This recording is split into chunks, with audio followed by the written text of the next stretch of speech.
అది నీకు బాధ్యత. అందుకే కదా ఇక్కడ మాట అంటున్నారు, ఒకరితో ఒకడు, ఒకరినొకడు ఏం చేసుకోవాలంట?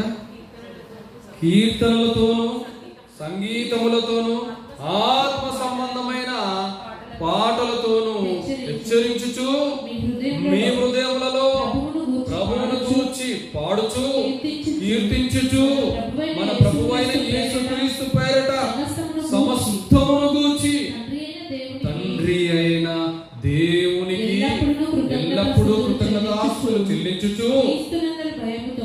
ఎవరితో? క్రీస్తునందలి భయముతో ఒకరినొకడు.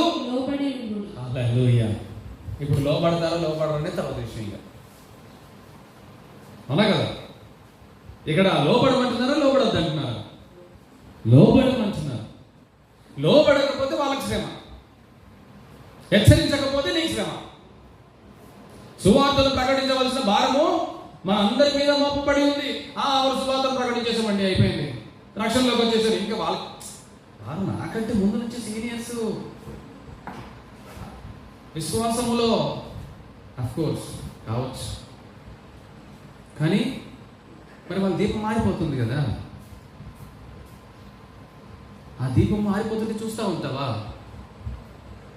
నీకు ఆ బాధ్యత లేదా? సువార్తను ప్రకటించడం నీ బాధ్యత ఎంతో, వారిని రక్షించుటలో కూడా అంతే ఉంటుందండి. హల్లెలూయా.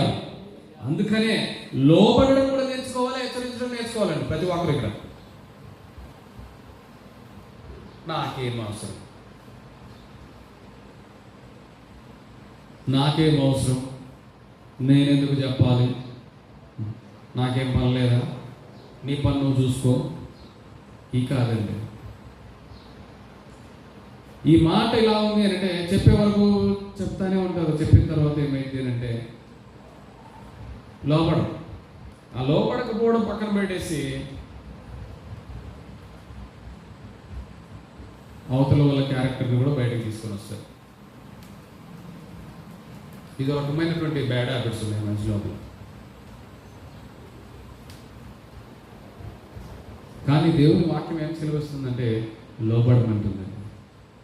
కాబట్టి చిన్నవాడు చెప్పినా పెద్దవాడు చెప్పినా, చిన్నవారు అయినప్పటికీ కూడా మనము పెద్దవారికి వారికి లోబడే వారంగానే ఉండాలి. ఎందుకంటే దేవుని వాక్యం అలా సెలవిస్తూ ఉంటుందండి. మనము లోబడకపోతే వాళ్ళు చెప్పేది దేనికోసం? దేవుని కోసమే చెప్తున్నారు కదా, దేవుని మాటే కదా.